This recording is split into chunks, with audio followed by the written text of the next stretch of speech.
Zoink Scoob! How many times do we have to keep on facing the Yowie Yahoo and his minions? I don't know, okay. Just keep running for your life, Reggie! Just keep on running! Good afternoon, everybody. It's me, the media guy, back with another fantastic movie review. And today I'm doing a revisit edition review of Scooby-Doo and the Legend of the Vampire. Now, if you guys saw my original review of this movie a year ago, you pretty much know that I basically described everything that needs to be described about this movie. But just in case you guys might need a little bit of a recap, which I wouldn't blame you. I wouldn't blame you if you guys needed a little recap. Don't worry, the back of the VHS tape has a description. Music, mystery, and a legendary Australian vampire might. All part of the mix as Scooby-Doo goes down under for a hair-raising adventure in his own new Scooby-Doo movie. On vacation in Australia, mate, Scooby-Doo and Mystery Incorporated gang attend a musical festival held at Vampire Rock, mate. But the music goes flat when the gang learns that a legendary Australian vampire called the Yowie Yahoo is kidnapping the musical acts and turning them into vampires. Uh-oh, I guess that sucks for them. Get it sucks because never mind. Masquerading as a heavy metal band, Scooby-Doo and the gang must survive a trio of rock and roll vampires if they want to crack the outlandish outback mystery surrounding the legend of the vampire. I guess it has been a year since I've seen this movie. So after giving this a second look, aka revisit edition treatment, I'm not gonna lie, Scooby-Doo and the Legend of the Vampire is still a very funny musical adventure. It still has a decent story with a beginning, middle, and end. Still has some decent animation, especially for a direct-to-video movie style. And I do like the idea of a vampire monster living in Australia, kidnapping all sorts of rock and roll bands, which in my opinion does seem pretty original. I probably said that before in my original review, but it doesn't hurt to bring it up again. There's a lot of great things to enjoy about this movie. And maybe to everyone it's probably not a masterpiece. It's probably not as strong as the first 4 direct-to-video Scooby-Doo films, Zombie Island, Witch's Ghost, Alien Invaders, or Cyber Chase, or the made-for-TV movies from the Hanna-Barbera Superstars 10 movies like Boo Brothers, Ghoul School, and Reluctant Werewolf. But honestly, I honestly think Scooby-Doo and the Legend of the Vampire is a lot of fun. It still has some great animation though. And it is pretty cool seeing the gang travel to different countries on vacation. And that's the thing. Wherever they go, whether they're trying to have a nice vacation, there's always something mysterious happening. No matter where they go. So I guess they're like busy bees, even when they're like on vacation. I think I pointed this out in my original review, but I honestly love the Australian setting of this movie. We get to see the outback of Australia, as well as their famous landmark, the Sydney Opera House. Now, I know I probably said this before, but I probably never even been to Australia in person. But if I did, I would probably get a chance to know what it's like to live in Australia and check out some of its sights.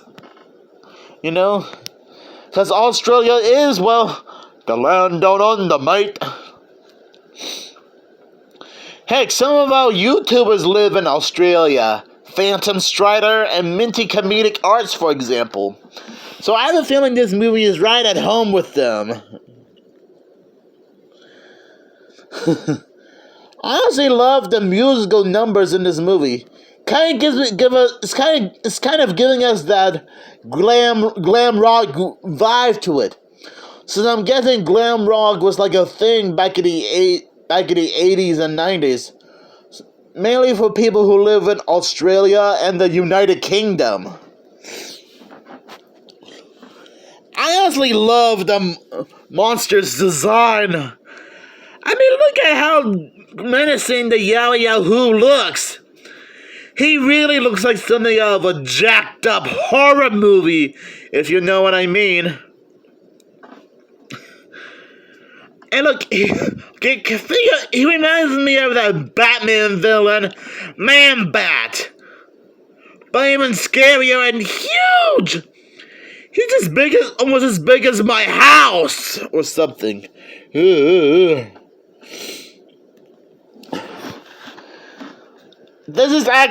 I think this is actually the 5th or 6th Scooby-Doo movie to use the iconic Scooby-Doo theme song.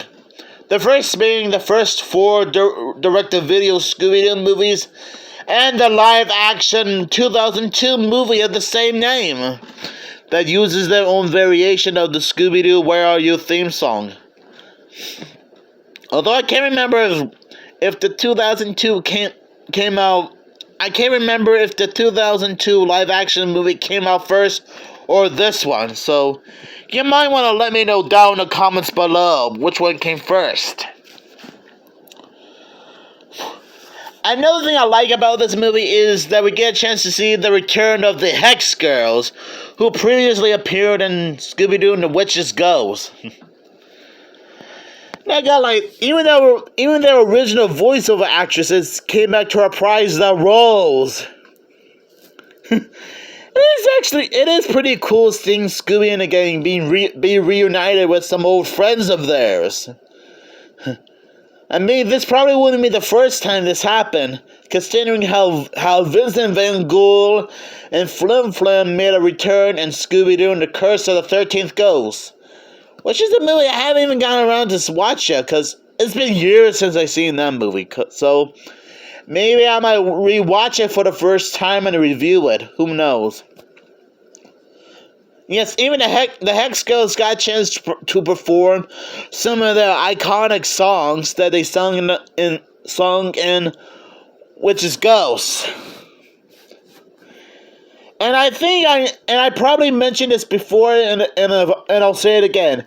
If you happen to own the DVD version of this movie and check out the audio commentary by Fred, Shaggy, and Scooby, Fred even referenced the time the Hex Girls and Mystery Inc. met in the Witch's Ghost movie, which I'm guessing this movie is still canon within Scooby-Doo and the Witch's Ghost. And, well, I'm not sure if this technically counts as a sequel to Scooby-Doo and the Witch's Ghost. Okay, maybe to you guys it probably doesn't count, but it almost feels like a continuation, if you know what I mean. And again, I would be very wrong about this. There are a lot of interesting suspects in this movie, like Jasper and the Bad Omens wanting to win the contest. Those are prime examples of what I mean. Now, if you guys, I probably won't reveal who the Yowie Yahoo and the Wild One vampires really are, because, well, I'm sure you guys don't want to. I'm not fans of spoilers, but You know what? For the sake of this revisit edition review, I'll probably make an exception to reveal that the Yowie Yahoo and the Wild Wind vampires are really, well, Wild Wind themselves, who wanted to make a triumphant return in this unsigned band contest after they lost the previous one a year ago when they came in third place, which, in my opinion, coming in third place is not a bad idea. And sorry for the little spoiler alert. I mean, for the sake of this revisit edition review, I had to bring it up. I mean, then again, if you guys have already seen this movie countless times already, as well as some JB and Millie, Ashton Hardy, and Scooby-Topia talking about this movie, you pretty much got the point by now. So anyways, I think after giving this movie a second look, aka revisit edition treatment, it's still a very enjoyable and fun Scooby-Doo movie. And again, maybe it's not 100% perfect for all Scooby-Doo fans, but sometimes we can all have a good time with this movie. And that's pretty much respectable, because we can always have a good time with certain movies we like. So I'll probably give this movie 5 rock and roll vampire bats out of 5, since that's how fantastic Scooby-Doo and the Legend of the Vampire is. And I'm glad you guys were able to check out my revisit edition review of Scooby-Doo and the Legend of the Vampire. Because, like I said several minutes ago, it has been an entire year since I've seen this movie. Because I did watch it on DVD. Man, time sure does fly fast. So thank you guys for watching this review. And just a quick reminder, tomorrow on Halloween Day, I'll be doing a second look review of Scooby-Doo and the Monster of Mexico. And I can tell I'm gonna have a good time with this movie, if you know what I mean.